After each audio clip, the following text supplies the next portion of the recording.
பலமுள்ள ஆவியே உம்மில் மகிழ்ந்து களி கூற என்னில் இறங்கி வாருமே.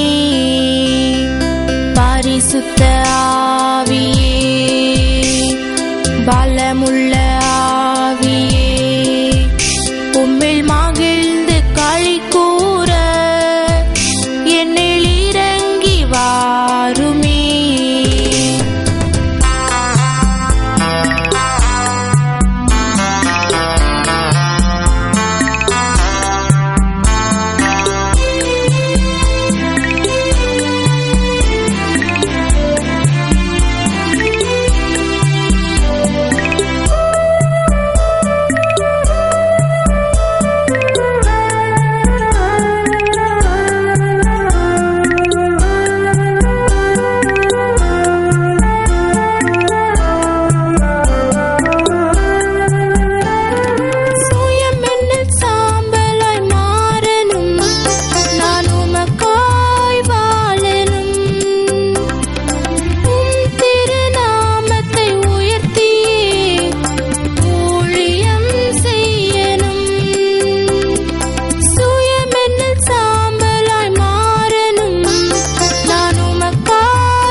பரிசுத்த ஆவியே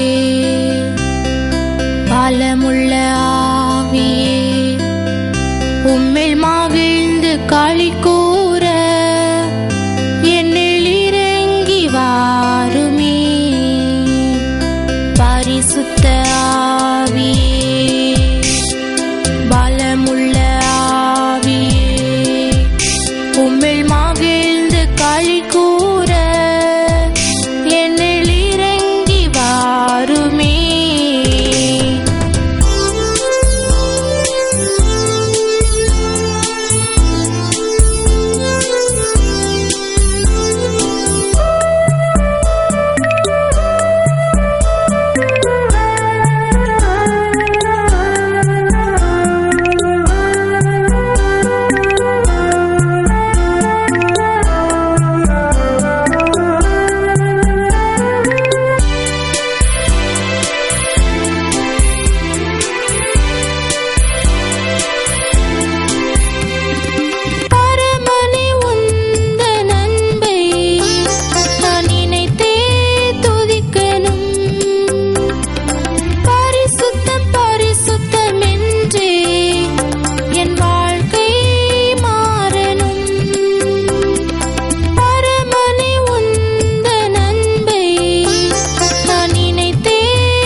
பரிசுத்த ஆவியே பலமுள்ள ஆவியே உம்மில் மகிழ்ந்து களி கூற என்னில் இறங்கி வாருமே. பரிசுத்த ஆவியே பலமுள்ள ஆவியே உம்மில் மகிழ்ந்து களி கூற. உலக சிநேகம் தேவனுக்கு விரோதமான பகைன்னு ஆண்டவர் சொன்னதுனால இந்த உலகத்துல இருக்கிற நேசத்தை கொஞ்சம் கொஞ்சமா கையை விட்டுடுவோம், ஆண்டவருக்கு பிரியமாய் நடப்போம். 1 பேதுரு 2 அதிகாரம் 9வது வசனத்துல அந்தகாரத்திலே இருந்த நம்மளை அவருடைய பரிசுத்த ஆச்சரியமான ஒளிக்குள்ளாக. இதையே கொலோசையர் 1ஆம் அதிகாரம் 13வது வசனத்திலே பார்க்கிறோம். ஆண்டவர் எப்படி இருளுக்குள்ளார்ந்து அவருடைய பிரகாசமான ஒளிக்குள்ளாய் நம்மை அழைத்து சென்றார் என்று. ஆனா நாம இன்னும் இருளை நேசிக்கிறவர்களாய் இருந்தோம் என்றால் யோவான் 3:19-20 வசனங்களில பார்க்கிறோம். ஆண்டவர், நீ ஒளிய பகைக்கிறன்னா உனக்குள்ளார பாவம் இருக்கு, இருள் இருக்கிறது, இருளுடைய ஆசைக்குள்ளார போயிடாத. என்ன நேசிச்சு ஒளியை நேசிக்கிறவனாய் நீ என் அண்டையிலே வான்னு சொல்ற ஆண்டவர் பக்கமாய் வருவோம். ஒளியை நேசிக்கிறவர்களாய் மாறுவோம். ஆமென். இன்னைக்கு ஆண்டவர் இருளின் ஆதிக்கத்திலிருந்து அவனுடைய கையெழுத்தை கொலைச்சு போட்டு ஆண்டவர் வெற்றியை வாங்கி கொடுத்தார். பிசாசுடைய கையெழுத்தை மொத்தமா எடுத்து போட்டு இனிமே உனக்கு என் பிள்ளைகள் மேல எந்த ஆதிக்கமும் இல்லை என்று சொன்னார். ஆகவே தான் உங்களுக்கு எனக்கு ஒரு அதிகாரம் இருக்கு. நீங்க பயந்துக்க வேண்டாம். எங்களுக்கு விரோதமாய் செய்வினை செய்கிறார்கள், எங்களுக்கு விரோதமாய் சொந்த கணவனை, சொந்த மனைவியை, சொந்த சகோதரனை, சொந்த சகோதரியை பிசாசுக்களை ஏவி விடுகிறார்கள் என்று சொல்லுகிறீர்களோ? நீங்கள் இருளின் பிள்ளைகளாக இருந்தால் அது உங்களை பாதிக்கும். இல்லை என்றால் ஆண்டவர் உங்களுக்கு ஒரு அதிகாரத்தை கொடுத்திருக்கிறார். ஆமென். அந்த அதிகாரத்தோடு உள்ள போனீங்கன்னா நீங்க போகும் பொழுதே உங்க வீடு இல்லைங்க, உங்க தெரு முனைக்குள்ளார நீங்க நுழைய ஆரம்பிச்சாலே பிசாசு அலறி அடித்துக்கொண்டு வெளியே செல்லுவான். ஹல்லேலூயா. ஆனா நம்ம அதை புரிஞ்சுக்காததுனால அவன் பலத்தை பெருசாக்கி ஒரு நாளிலே தேவனை பற்றி பேசுகிற நேரத்தை காட்டிலும் அதிகமாய் சத்துரு நம்மளோட விளையாடுற காரியத்தை தான் பேசுறோம் இல்லையா? அவனுக்குரிய மகிமையை ஏராளமா கொடுத்துடுறோம் இல்லையா? நம்முடைய வாழ்க்கையில இதைத்தான் நாம் செய்து கொண்டிருக்கிறோம். பிசாசு எல்லாம் கூடிய பொழுது ஒரே ஒரு பிசாசு, தலைமை பிசாசு, அது மாத்திரம் வரவே இல்லை கூட்டத்துக்கு. எங்க போச்சுன்னு பார்த்தா அது ஒரு ஜெப கூட்டத்தின் வாசலிலே இருந்து அழுது கொண்டிருந்ததாம். என்னையா தலைவர் நீர் அழுகிறீரே, ஏனையா அழுகிறீர்? உள்ள எல்லாரும் ஜெபிக்கிறாங்க, தெரிஞ்ச விஷயம் தானே. இப்படி ஆலயங்கள் இருந்தது என்றால் ஜனங்கள் கூடி ஜெபிப்பார்கள், இது தெரிஞ்ச விஷயம் தானே. இல்ல எல்லாரும் சாட்சி சொல்றாங்க, அதுவும் தெரிஞ்ச விஷயம் தானே. அநேக காரியத்தை அவங்களே செஞ்சுட்டு நான் செஞ்சதா அங்க சாட்சி சொல்லிட்டு இருக்கிறாங்க. இதுதான் எனக்கு கவலையா இருக்குன்னு அழுதுட்டு இருந்தான். இன்னைக்கு நீங்களும் நானும் அதைத்தானே செய்யறோம். பல காரியத்தை நம்மளே செஞ்சுட்டு பிசாசு செஞ்சுட்டான் எங்களுக்கு தொல்லை தந்துட்டான்னு சொல்லி சொல்லி சொல்லி அவனை அழ வச்சுட்டு இருக்கிறோம். அருமையானவர்களே, நம்ம எங்க போறோம்? எப்போது பார்த்தாலும் சத்ருவை குறிச்ச ஒரு பயத்தோடையே வாழ்ந்து கொண்டிருக்கிறது முறையா? ஆண்டவர் அவன் மேல ஒரு அதிகாரத்தை கொடுத்திருக்கிறார். ஆமென். அந்த அதிகாரத்தை பயன்படுத்தாதவர்கள் தான் தோல்வியின் வாழ்க்கையில வாழ்ந்து கொண்டிருப்போம். நீங்க தேவனுடைய பிள்ளைகள், நீங்கள் ஒளியின் பிள்ளைகள். நீங்க ஒளி உள்ளார வரும் பொழுது ஒரு வீட்டுக்குள்ளார இருட்டு இருந்ததுன்னா உடனே என்ன செய்யறோம்? ஒளியை தேடுறோம். அந்த ஒளியை ஏத்திட்டா நீங்க உடனே இருளா இருக்கு, வீட்டுல லைட் இல்ல, அதனால ஒரு விளக்கமாறு எடுத்து அல்லது ஒரு கம்பை எடுத்து இருளை அடிச்சு விரட்டி கொண்டிருப்பீர்களோ? இல்லையே. புத்தி உள்ளவர்களாய் நடந்து கொள்ளுவோமே. ஒளியை ஏற்றினா இருள் தானா போகும். ஆமென். நம்முடைய வீட்டுக்குள்ளாரையும் தேவனுடைய பரிசுத்த மகிமையின் ஒளி வீட்டுக்குள்ளார வரும்படிக்கு 2 கொரிந்தியர் 4:4 பார்க்கிறோம். சுவிசேஷமாகிய மகிமையின் பிரகாசம் ஒளி இந்த உலகத்துக்குள்ளார வந்துராதபடிக்கு இந்த பிரபஞ்சத்தின் அதிபதி என்ன செய்வான்? நம்முடைய அறிவு கண்களை குருடாக்கி வைத்திருக்கிறான். நம்ம எல்லாம் இன்னும் குருடர்களாய் இருக்கிறோம். அதனால தான் கிறிஸ்துவின் ஒளி நம்ம மேல ஒளிர்கிறதை நாம் பார்க்க முடியாதவர்களாய், சொந்த பிரச்சனையிலேயே இடுங்கி போனவர்களாய், இந்த பிரச்சனையிலிருந்து எப்படி வெளியே வர்றது தவித்துக்கொண்டே இருக்கிறவர்களாய் இருக்கிறோம். ஒளியின் பிள்ளைகளாய் மாறுவோம். ஆமென். நாம் அதிகாரத்தை கையில் எடுப்போம். ஆமென். சத்துருவே, நீ தோற்று போனவன், இயேசு கிறிஸ்து உன்னை சிலுவையிலே ஜெயித்து விட்டார், உனக்கு என் மேல் அதிகாரம் இல்லை என்று சொல்லி பாருங்க. அவன் இருக்கிற இடம் தெரியாம ஓடி போவான். ஆமென். உங்க வீட்டுக்குள்ளார உலாவுகிற ஆவி வன்முறையின் ஆவியோ, வேசித்தனத்தின் ஆவியோ, இருளின் ஆவியோ எதா இருந்தாலும் இயேசுவின் நாமத்திலே உன்னை முறியடிக்கிறேன், உனக்கு இந்த வீட்டுல அதிகாரம் இல்லை என்று சொல்லி பாருங்க. அவன் ஓடி போவான். நீங்க இன்னும் அதிகாரத்தை கையில் எடுக்காததுனால தான் அவனுக்குன்னு கொஞ்சம் பவர் இருக்கு, அத்தாரிட்டி இல்லை. ஆமென். அத்தாரிட்டி, அதிகாரம் இல்லை. அதை புரிந்து கொள்ளுங்கள். அந்த அதிகாரத்தை நீங்க கையில எடுக்காததுனால தான் இன்னமும் தோல்வியில இருக்கிறீர்கள். புரிந்து கொள்ளுவோமா? ஆண்டவரிடத்துல சொல்லுவோம், ஆண்டவரே, நீர் எனக்கென்று ஒரு அதிகாரத்தை வைத்து போனீர். பிசாசுடைய கையெழுத்தே மொத்தமா கொலைச்சு போட்டுட்டு போனீங்க. ஆனா நாங்க இன்னும் அவனுடைய என்டாஸ்மெண்ட், அவன் கையெழுத்து போட்ட கையெழுத்துக்கு அடியிலேயே உட்கார்ந்துருக்க ஆசைப்படுறோம். அதனால தான் அவன் எங்களை ஆளுகிறதாகவே நாங்கள் அறிக்கை செய்து கொண்டிருக்கிறோம். அதனால தான் அவனும் சிரித்து சிரித்து எங்களை வெற்றி கொண்டு மேற்கொண்டு கொண்டே வந்து கொண்டிருக்கிறான். வெற்றியின் ரகசியத்தை புரிந்து கொண்டோம் அல்லவா? ஆண்டவரிடத்துல சொல்லுவோம், ஆண்டவரே, நீர் கொடுத்த அதிகாரத்தின்படியாய் நான் இன்றைக்கு தைரியமாய் நடந்து செல்வேன். எதிர் வருகிற எந்த இன்னலாக இருந்தாலும் என் தேவன் அவனை மேற்கொண்டார். இவை எல்லாவற்றிலும் நமக்கு வெற்றி தருகிற ஆண்டவராகிய இயேசு கிறிஸ்துவினாலே நான் முற்றிலும் ஜெயம் எடுத்தேன். ஆமென். இந்த அதிகாரத்தை பயன்படுத்துவோமா? கடைசியா இன்னொரு காரியத்துல நமக்கு வெற்றியை கொடுத்திருக்கிறார். அதுதான் இன்னைக்கு சமாதானம் இல்லாத சூழ்நிலை. கொலோசையர் 1ஆம் அதிகாரம் 20வது வசனத்துல பார்க்கிறோம். நமக்காக அவர் சமாதானத்தை கொடுப்பதற்காக, அந்த சமாதானத்தின் வழியாக நமக்கு வெற்றியை தருவதற்காக, தேவனோடு நம்மை ஒப்புரவாக்குவதற்காக, அவர் நமக்காக தேவனோடு இருக்கிற சமாதானத்தை மீண்டும் மீட்டு கொடுத்தவராய். ஆமென். மீட்டு கொடுத்தவர்.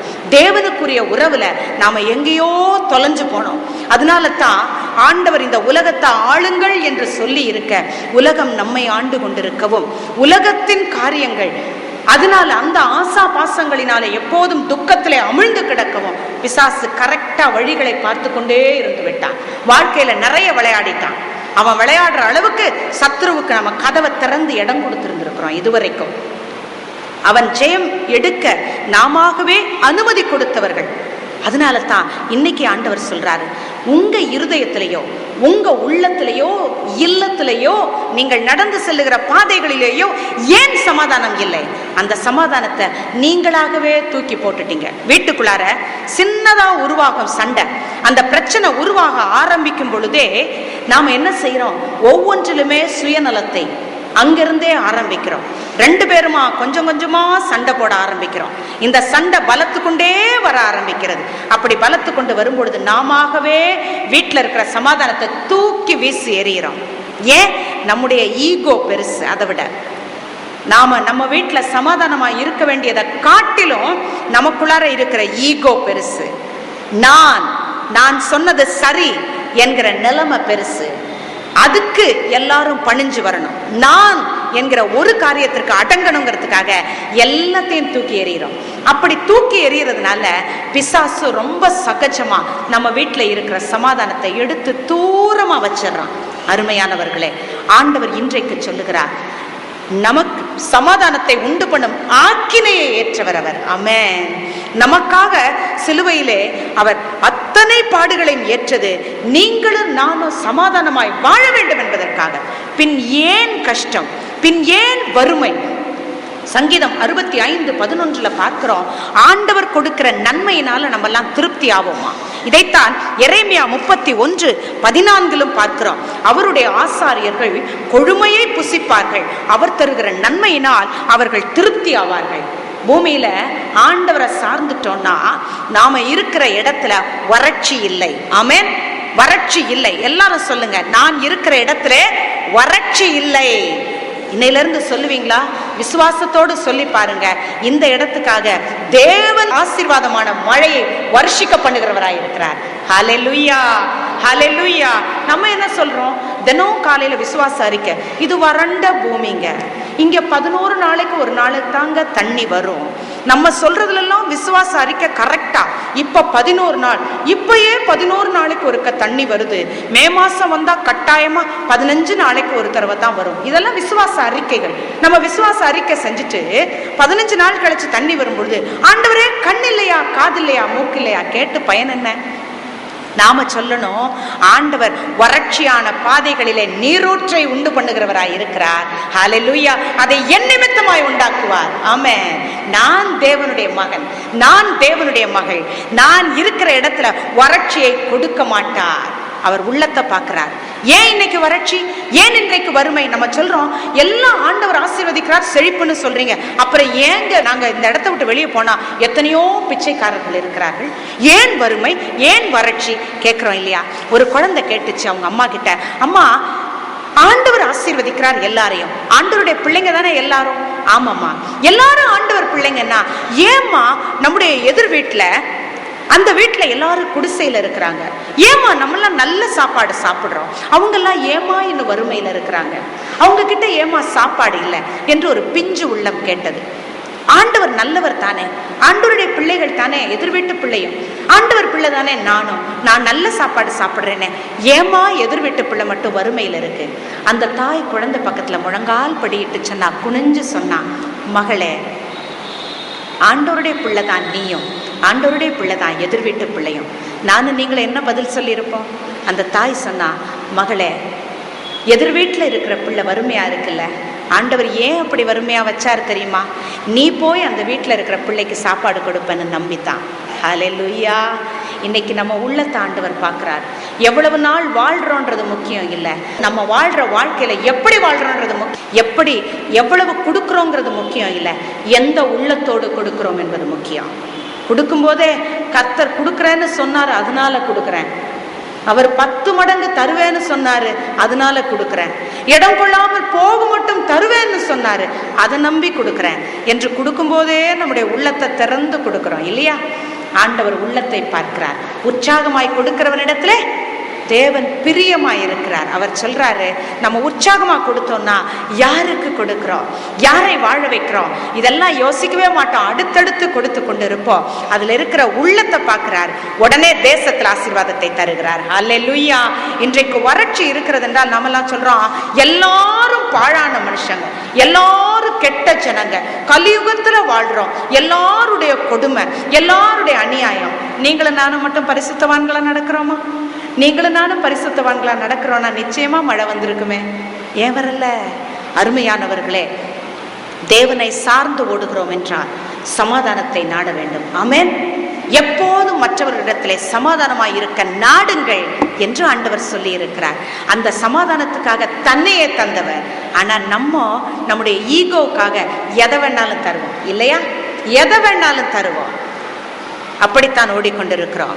ஆண்டவர் சொன்னாரு, உலக காரியங்கள் எல்லாம் அநீத செல்வத்தை கொடுத்து உங்களுக்கு பூமியில பரலோகத்திலே நண்பர்கள் உண்டாகும்படிக்கு சிநேகிதர்களை சம்பாதித்துக் கொள்ளுங்கள். நம்ம என்ன செய்வோம்? இந்த பூமியில இருக்கிற பொருட்களை, அநீத பொருட்களை கொடுத்து சிநேகிதர்களை சம்பாதிக்க மாட்டோம். சிநேகிதர்களை கொடுத்து பொருட்களை சம்பாதிப்போம். யாரை வேணாலும் கொடுத்துருவோம், யாரை வேணாலும் கொடுத்துருவோம். நமக்கு வேணுங்கிறது சொத்து, நமக்கு வேணுங்கிறது சுகம். சொந்த சகோதரன் ஆனாலும் அவங்கள வெட்டுறதுக்கு கூட தயங்க மாட்டோம். ஏன்? சொத்து, தகராறு. எத்தனை குடும்பங்கள் சொந்த சகோதரனோடு அதுவரைக்கும் ஒரு தாய் பிள்ளையாய் இருந்தவர்கள் வீட்டுல இன்றைக்கு பேச்சுவார்த்தை இல்லாமல் இருக்கிறோம். கிறிஸ்துவை விசுவாசிக்கிறவர்களா நாம், கிறிஸ்துவோடு நடக்கிறவர்களா நாம், சமாதானத்தை உண்டு பண்ணும் மொத்த ஆக்கினையை தன்மையில ஏற்றுக்கொண்டவர் ஆண்டவர் இயேசு. ஆனா சமாதானத்தை கொலைக்கிற கருவிகளாய் குடும்பத்திலே வாழ்ந்து கொண்டிருக்கிறோம். எச்சரிக்கை. ஆண்டவர் இயேசு கிறிஸ்துவின் வருகையின் போது நம்ம எதை கொண்டு போக போகிறோம்? பரலோகத்துக்கு போகும்போது எதங்க கையில் எடுத்துட்டு போக போறோம்? கர்த்தரோடு மரிக்கிறவர்கள் அவர்கள் செய்த நன்மை, அவர்கள் செய்த கிரியை தான் அவர்களோடு கூட வரும். வெளிப்படுத்தல் 14:13 பார்க்கிறோம். கர்த்தருக்குள் மரிக்கிறவர்கள் பாக்கியவான்கள் என்று எழுது. அவர்கள் செய்த கிரியைகள், நன்மை கிரியைகளை தான் அவர்களோடு கூட வரும். நீங்களும் நான் இன்னொரு மொழிபெயர்ப்புல, what good they have done it will follow. அவர்கள் செய்த நன்மை அவர்களோடு கூட வருமா? என்ன நன்மையை சேர்த்து வச்சிருக்கிறோம் நம்மளோட போறதுக்கு? நம்மளோட கொண்டு போறது சொத்து இல்லை. செத்து போன உடனேயே முதலாவதாக நான் உன்னுடையவன் இல்லை என்று சொல்லுவது நம்முடைய சொத்து தான். ஞாபகம் இருக்கா? செத்த உடனேயே டிசீஸ்ட்னு எழுதி கொடுத்துருவாங்க. இந்த சொத்து யாருக்கு சேரும்? லீகல் ஹேர்ஸ், சட்டப்படியான வாரிசு யார் என்று கேட்பார்கள் இல்லையா? ஆவி பிரிஞ்சோன முதல்ல நான் உன்னுடையவன் அல்ல என்று சொல்லுவது சொத்து. ஆனா நாம சேர்த்து சேர்த்து வைப்பது அதைத்தான். மனிதர்களை விற்று நாம் சேர்த்து வைப்பது அதைத்தான். ஆனால் ஆண்டவர் சொல்றாரு, நீ செத்த பிறகும் உன் கூட வர்றது உன்னுடைய நன்மை. ஹல்லேலூயா. அந்த நன்மையை எடுத்து செல்லுகிறவர்களாய் நாம் மாற வேண்டும். சமாதானத்திற்காக தன்னையே தந்த நேசர் நம்மோடு இருக்கிறார் என்றால் சமாதானத்திற்காக எதை தியாகம் செய்திருக்கிறோம் வாழ்க்கையில? யோசிச்சு பார்ப்போம். இன்றைக்கு வெற்றி வீரர்களாய் அவரோடு நடை போட வேண்டும் என்றால் நம்முடைய உள்ளத்திலே பரந்த மனம் இருக்க வேண்டும். ஆகவே இன்றைக்கு பார்த்தோம், முதலாவதாக சாவின் மேலே தேவன் ஆதிக்கத்தை கொடுத்தார். இரண்டாவதாக ஆண்டவர் பாவத்தின் மேலே வெற்றியை கொடுத்தார், இருளின் மேலே வெற்றியை கொடுத்தார், சமாதானம் இல்லாத சூழ்நிலைகளின் மேலே வெற்றி கொடுத்தார். கடைசி ஆண்டவர் சாபத்தின் மேலே வெற்றி கொடுக்கிறார். எது உங்க வாழ்க்கையில சாபமாய் இருக்கிறதாய் கருதி கொண்டிருக்கிறீர்கள்? அந்த சாபத்தின் மேல. இதத்தான் கொலோசையர் 2:14-15 வாசிக்கிறோம். சிலுவையின் மேல பிசாச ஆணி அடிச்சு வெற்றி கொண்டார். என்ன சாபம் உங்க வாழ்க்கையில இருக்கிறதா பயந்து கொண்டிருக்கிறீர்கள்? இன்றைக்கு ஒளியின் பிள்ளைகளாய் ஒளியின் ஆயுதத்தை தரித்து கொள்ளுவோம். இனி நாட்கள் செல்லாது. இந்த சாபம் எல்லாம் இனிமே நம்ம வாழ்க்கையில விளையாட முடியாது. ஆண்டவர் இயேசு கிறிஸ்து அந்த சாபத்தை எல்லாத்தையும் சிலுவையின் மேல ஆணி அடிச்சு அவனை ஒண்ணுமில்லைன்னு சொல்லிட்டாரு. அதை விசுவாசிக்கிற நாம் தலைமுறையாய் பெற்றுக்கொண்ட சாபமும். ஒரு சகோதரன் வந்து சொன்னார், என்னுடைய மனைவியின் குடும்பத்தார் ஏற்கனவே பீடி சிகரெட்டு தயாரிக்கிற தொழிலிலே இருக்கிறவர்கள், சாபத்தை தேடுகிறவர்கள், ஜனங்களுக்கு மோசமான காரியங்களிலே வாழ்க்கையிலே அவர்கள் விழுந்து போவதற்கு சினிமா தொழிலிலே இருக்கிறவர்கள், சாபத்தை தேடுகிறவர்கள், இப்படியெல்லாம் இருக்கிறது. அதுலேயும் டூப்ளிகேட் தயாரிக்கிறவங்க, டூப்ளிகேட்டா இருக்கிற ஒன்றை தயாரிக்கிறவர்கள், ஏற்கனவே சாபத்தில் போயிட்டு இருக்க ஜனங்கள் அதுலேயும் டூப்ளிகேட்டை தயாரிச்சு ஒரு பீடியும் சிகரெட்டையும் வித்தா எப்படி இருக்கும்? நல்லதாவது கொஞ்சம் உடம்புக்கு பாதிப்பை ஏற்படுத்தாதபடி இருக்கும். டூப்ளிகேட்னு ஒன்று தயாரிச்சா இன்னும் மோசம் அல்லவா? அப்படிப்பட்ட தொழிலிலே இருந்ததினாலே தொடர்ச்சியாய் என் கண்முன்னே அவர்கள் அனுபவிக்கிற சாபங்களை குடும்பமாய் தலைமுறையாய் அனுபவிக்கிற சாபத்தை நான் பார்த்து கொண்டிருக்கிறேன் என்று சொன்னார். ஆமருமையானவர்களே, ஒருவேளை நம்மை அறிந்தோ அறியாமலோ தொடர்ச்சியாய் சாபங்கள் வந்திருக்கலாம். அந்த சாபத்தை எல்லாம் ஆண்டவர் சிலுவையின் மேல ஆணி அடிச்சார். ஆமென். ஆகவே ஆண்டவர் பாதத்துல மாத்திர சொல்லி, ஒருவேளை சாபமா இருக்குமோ ஆண்டவரே, பயந்தீங்கன்னா முதல்ல இயேசுவே என்று கூப்பிடுங்கள். அவருடைய சிலுவை நமக்கு தந்தது சாபத்தின் மேலே வெற்றி. ஹல்லேலூயா. கடைசியா ரோமருக்கு எழுதின நிருபத்துல 13வது அதிகாரத்துல 12வது வசனத்துல, ஒளியின் ஆயுதத்தை நீங்கள் தரித்துக் கொள்ளுங்கள் என்று ஆண்டவர் கூப்பிடுகிறார். இந்த கடைசி நாட்களில நம்ம வாழாவிருக்கிறது சரியில்லை. எஸ்தர் ராஜாத்தி அவருடைய சித்தப்பா வருத்தத்தோடு ரெட்டுடுத்தி வேதனையோடு அமர்ந்திருக்கிறதை பார்க்கிறாள். இவள் ராஜாத்தியா இருக்கிறாள். ஆனா இவளை ராஜாத்தியா மாத்துறதுக்கு காரணமா இருந்த சித்தப்பா வருத்தத்தோடு இருக்கிறத பார்த்த உடனே பட்டாடைகளை அனுப்புகிறார். போட்டுக்கொள்ளுங்கள். ஏன் மோசமான ஆடைகளை அணிந்திருக்கிறீர்கள்? கிழிந்து போன ஆடைகளை அணிந்திருக்கிறீர்கள். அவர் சட்டையை கிழிச்சிட்டு சாம்பல் மேல உட்கார்ந்து சணல் நூலாலான ஆடையை அணிந்து கொண்டு அமர்ந்திருக்கிறார் வேதனையினால. ஆனா இவளோ ராஜாத்தி பட்டாடைகளை அனுப்புகிறார். போட்டுக்கோங்கய்யா. வந்தாரு, பக்கத்துல வந்து நின்னாரு. மேடம், இன்னைக்கு நீ சுகமா இருக்கிறதா நினைக்கிறியா? எஸ்தர் புத்தகத்துல 4:14 உனக்கு ராஜமேன்மை கிடைச்சிருச்சுன்னு நினைக்கிறியோ? நீ பேசாம இருந்தா ரட்சிப்பு வேற இடத்துல இருந்து வரும். ஆமென். இன்றைக்கு நீங்களும் நானும் பேசாம இருந்தோம்னா ஆண்டவர் ரட்சிப்பை வேற இடத்துல இருந்து கொண்டு வருவார். எச்சரிக்கை. பேசாம இருக்கிறீங்களோ? சுகத்துல ஆண்டவர் ஆசீர்வதிச்சாருன்னு நினைச்சிட்டு பேசாம இருக்கிறீங்களோ என்று நம்மோடு பேசுகிறார் ஆண்டவர். பேசாம அப்படியே இருந்து அப்படியே போயிடலாம் என்று நினைக்கிறீர்களோ? எச்சரிக்கை. இன்றைக்கு ராஜ்யமேன்மை, இன்றைக்கு ஆசீர்வாதம், உங்களுக்கு எனக்கும் சாப்பிடுறதுக்கு போதும் என்கிற நிலைமை, மற்றவர்களுக்கு இல்லாத நிம்மதி உங்களுக்கு எனக்கு இருக்குன்னா ஆண்டவர் தந்தார், ஸ்தோத்திரம் ஸ்தோத்திரம் ஸ்தோத்திரம்னு சொல்லிட்டு போறதுக்காக இல்லை. ராஜ்யமேன்மையும் ஆசீர்வாதமும் உனக்கு கொடுக்கப்பட்டது, மற்றவர்களுக்கு நீ உபயோகமாய் இருக்க வேண்டும். இந்த காலத்திலே நலிவுற்ற யூதர்களுக்கு நீ பிரயோஜனமாய் இருக்க வேண்டும் என்பதற்காய் ஆண்டவர் உனக்கு ஆசீர்வாதத்தை கொடுத்திருக்க. ஆண்டவர் எங்க குடும்பத்தை நல்லா ஆசீர்வதிச்சு வச்சிருக்கிறார், ஆண்டவருக்கு ஸ்தோத்திரம் என்று சொல்லிக்கொண்டு ஓடுகிற ஓட்டத்திற்காக அல்ல. திரும்பி பார்ப்போம். வாழ்க்கையை இல்லாதவர்களை நோக்கி பார்ப்போம். தேவன் கொடுத்திருக்கிற கனமகிமை எதற்காகவென்று ஆராய்ந்து பார்ப்போம். தேவன் வெற்றியின் பாதையிலே நடத்துவார், சாபத்தின் மேலே வெற்றியை தருவார். ஹல்லேலூயா. ஆண்டவருடைய சமூகத்திற்கு வருவோமா? எழுந்து நிற்போம். தேவனே, என் வெற்றியில நான் எங்க குறைஞ்சு போயிருக்கிறேன்? இதுவரைக்கும் வியாதி வருத்தம் என்கிறதுனால சாவுக்கு பயந்த நிலையில இருந்துட்டேனோ? ஆண்டவரே, பாவம் என்னை அடிமைப்படுத்தி விட்டதோ? ஆண்டவரே, இப்ப என்னை ஆராய்ந்து பார்க்க எனக்கு உதவி தாரும். ஆண்டவரே, இருளின் ஆதிக்கத்துல இருந்து விட்டேனோ? சமாதானம் இல்லாத சூழ்நிலையில இருந்துட்டேனோ? சாபத்திற்கு அடிமையா இருந்து விட்டேனோ? என் தேவன் சிலுவையிலே வெற்றி சிறந்தார். அவர் வெற்றி வீரர். அவரோட நடக்கிறேன்னா எந்த தோல்வியும் என்னை ஆண்டு கொள்ள முடியாது. நான் வெற்றி பெற்றவன், வெற்றி பெற்றவள்.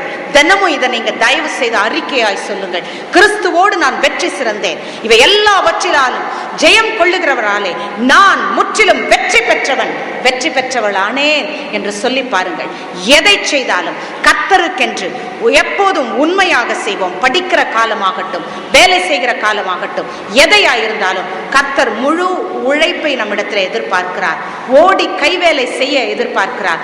உண்மையுள்ளவர்களாய் உழைக்க எதிர்பார்க்கிறார். பெஸ்ட்டை நம்ம செஞ்சிட்டோம்னா தன் வேலையில் ஜாக்கிரதை உள்ளவனை கர்த்தர் ராஜாக்கள் முன்பதாய் கொண்டு நிறுத்துவார். அவர் மகிமையின் தேவன், மேன்மையிலே நிறுத்தவல்ல தேவன், நம்மை கீழாக்குகிற தேவன் அல்ல, மேலாக்குகிற தேவன். இனி நீங்கள் வெற்றி வாழ்க்கை வாழ முடியும். அதை தினம் சொல்ல ஆரம்பிங்க. தேவன் கொடுத்த வெற்றி, ஆண்டவராக இயேசு கிறிஸ்து சிலுவையிலே பெற்ற வெற்றி, சகல சாபத்திலிருந்தும் சகல தோல்வியிலிருந்தும் எனக்கு ஒரு வெற்றியை கொடுத்திருக்கிறார். அந்த வெற்றி வீரரோடு நான் தினமும் நடை போடுவேன். நான் முற்றிலும் ஜெயம் எடுத்தவனாவேன். என் வாழ்க்கையை அச்சுறுத்துற எந்த பயமாயிருந்தாலும் இனி அந்த பயம் என்னை மேற்கொள்ள மாட்டாது. ஆகவே இன்னைக்கு ஆண்டவரோடு நான் வெற்றி வீரனாய் நடை போடுவேன் என்று சொல்லுவோமா? ஒப்பு கொடுத்து நாம் ஜெபிப்போம். இன்றைக்கு நீங்கள் எதிலே பயந்து கொண்டிருந்தீர்கள், எதை தோல்வியாக எண்ணினீர்கள், ஆண்டவர் இன்றிலிருந்து உங்களை ஜெய வீரர்களாய், ஹல்லேலூயா, ஜெய வீரர்களாய் மாற்ற அவர் வல்லவராய் இருக்கிறார். இன்றைக்கு அந்த ஆசீர்வாதத்தை பெற்றுக்கொள்ள போகிறோம். நாம் பணிந்து ஜெபிப்போமா? ஆண்டவரிடத்துல மன்றாடுவோம். எல்லாரும் ஒப்பு கொடுப்போம். ஆண்டவரே, என்னை முற்றிலும் வெற்றி பெற்றவனாய், ஆண்டவரே டெஸ்டலஸ்டா என்று நீர் ஓடி முடித்தது போலவே என்னுடைய வாழ்க்கையை நான் சந்தோஷமாய் வெற்றியோடு ஓடி முடிக்க என் தேவன் எங்களுக்கு பலத்தை தாரும். ஆண்டவரே, வெற்றியோடு ஓடி முடிக்க, அனுதினமும் நான் வெற்றி பெற்றேன் என்ற நிலையிலேயே ஓட, ஒரு நாளும் தோல்வி என் அருகே நெருங்காது. அது கொஞ்ச நாள் தான், அது நெருங்கி வந்தாலும் சொற்ப நாட்களிலே அது சிதறுண்டு போகும். என் இயேசு ஜெயம் எடுத்தார் என்ற வெற்றியை நான் எடுக்க, வறுமை துன்பமோ வேதனையோ கடன் பிரச்சனையோ வியாதியோ வருத்தமோ கஷ்டமோ சமாதானம் இல்லாத சூழ்நிலையோ வேசித்தனமோ வன்முறையோ எதா இருந்தாலும் உங்களை மேற்கொள்ள முடியாது, உங்கள் பிள்ளைகளை மேற்கொள்ள முடியாது. இயேசு கிறிஸ்துவோடு நீங்கள் வெற்றி பெற்றவர்கள். இதை தினமும் அறிக்கையிடுங்கள். இன்றிலிருந்து நீங்கள் ஜெயம் பெற்றவர்களாய் மாறுவீர்கள். ஜெய வீரரிடத்திலே கரம் விரித்து ஒப்பு கொடுப்பீர்களா? இருதயத்தை திறந்து கொடுங்க. கரத்தையும் உங்க இருதயத்தையும் கர்த்தருக்கு நேராக உயர்த்தும் பொழுது கர்த்தர் மகிமை அடைகிறார். ஆகவே கரம் விரித்து ஒப்பு கொடுப்போம். ஆண்டவரே, நான் வெறுமையாய் வந்திருக்கிறேன். ஆண்டவரே, இதுவரைக்கும் நானாக தேடின வெற்றி எல்லாம் சாதாரண. ஆண்டவரே, உங்க கையில என்ன ஒப்பு கொடுக்கிறேன். நான் ஜெயம் எடுக்க, கிறிஸ்துவுக்குள் ஜெயம் எடுக்க எனக்கு உதவி தாரும் என்று சொல்லுவோமா? கரம் விரிப்போம் கர்த்தர் சமூகத்திலே. நல்ல தகப்பனே, கிருபையாய் நீர் கொடுத்த இந்த வேளைக்காய் நன்றி செலுத்துகிறோம். உம்முடைய திருக்குமாரன் இந்த பூமியிலே சிலுவை சாவை ஏற்றுக்கொண்டதன் நிமித்தமாய் எங்களுக்கு பெற்று தந்த சகல விதத்திலுமான வெற்றிக்காய் ஸ்தோத்திரம். எல்லாவற்றின் மீதும் வெற்றி சிறக்க பண்ணின நாதர் இயேசு கிறிஸ்துவின் தூய பிரசன்னம் அனுதினமும் எங்களோடு இருக்கிறதற்காய் நன்றி செலுத்துகிறோம். உம்முடைய பலமுள்ள கரம் எங்களை அனுதினமும் வழி நடத்துகிறதற்காய் ஸ்தோத்திரம் அப்பா. உம்முடைய சத்திய வேத வசனங்கள் எங்களுக்கு ஜெயம் கொடுக்கும் மகா பெரிய பொக்கிஷமாய் எங்களுக்கு கிடைக்க பெற்றதற்காய் நன்றி ஐயா.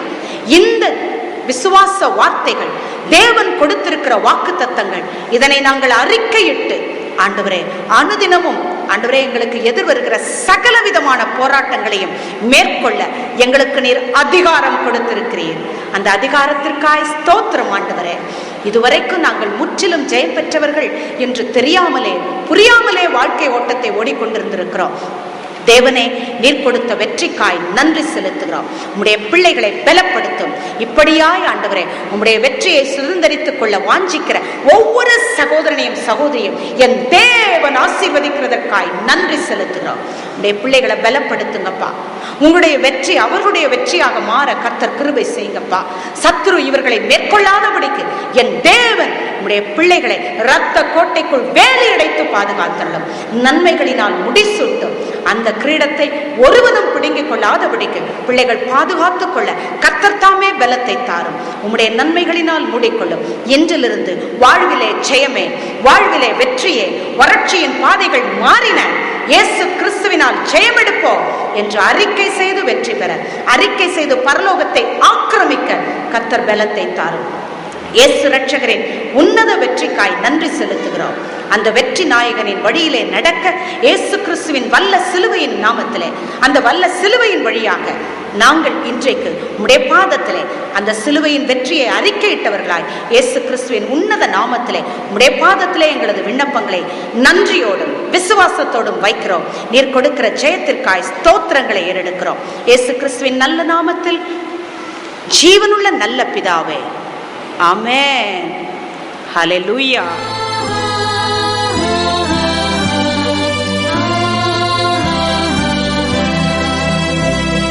பரிசுத்த ஆவியே, பல